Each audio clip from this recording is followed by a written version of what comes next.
स्नेहा जैन भोपाल से पूछती हैं, नमस्ते महाराज जी, श्री भगवती आराधना ग्रंथ में आया है कि देवता मनुष्य के शरीर में प्रवेश करके उनके समान हो जाते हैं।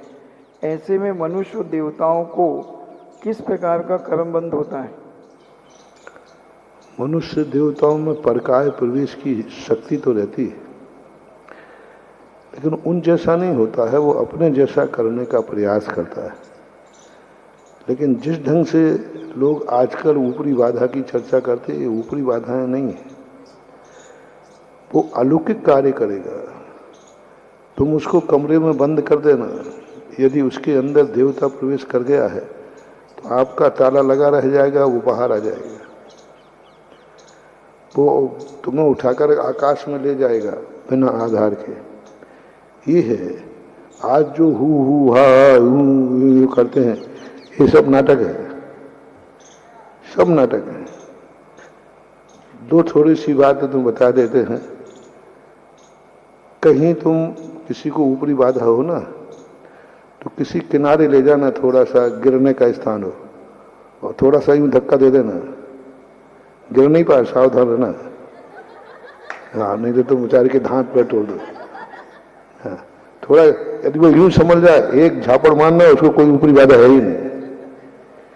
क्योंकि ऊपरी बाधा होगी तो वो सावधान नहीं होगा, वो गिर जाएगा, और वो गिरेगा ही नहीं। आप कितनी अभी छत पे से भी पटक दोगे तो भी वो आकाश में रुक जाएगा। उसको नहीं गिरना है तो नहीं गिरेगा।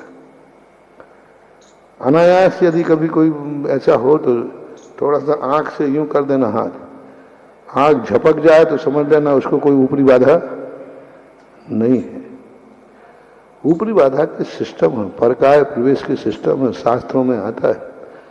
पूज्य रविशरण आचार्य महाराज ने देवताओं से युद्ध कराने की बात की चर्चाएं की हैं, और परकाय प्रवेश की चर्चाएं भी आती हैं। लेकिन देवता का परकाय प्रवेश के लक्षण बिल्कुल शास्त्रों में अलग अलग कहे गए हैं, उनको ध्यान रखें।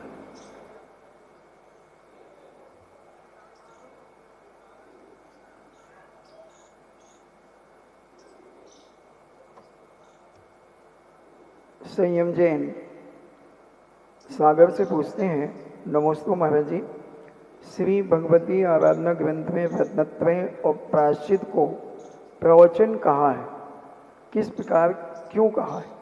रत्नत्रय और प्रायश्चित को प्रवचन कहा गया है। तो प्रायश्चित और रत्नत्रय प्रवचन इसलिए है कि प्रकृष्ट वचन है, यानी जिन्होंने इसको धारण कर लिया है उसने संपूर्ण प्रवचन को धारण कर लिया। संपूर्ण जिनवाणी का सार क्या है? रत्नत्रय प्राप्त करना। जिसने रत्नत्रय प्राप्त कर लिया उसने सर्वोच्च पूरा सब कुछ वचन जिनवाणी के ग्रहण कर लिए। इस प्रकार यहाँ पर कार्य में कारण का उपचार किया गया। कारण में कार्य का उपचार और कार्य में कारण का उपचार है। तो यहाँ जो रत्नत्रय है ये कार्य है, और रत्नत्रय क्यों मिला आपको? देशना लब्धि से मिला।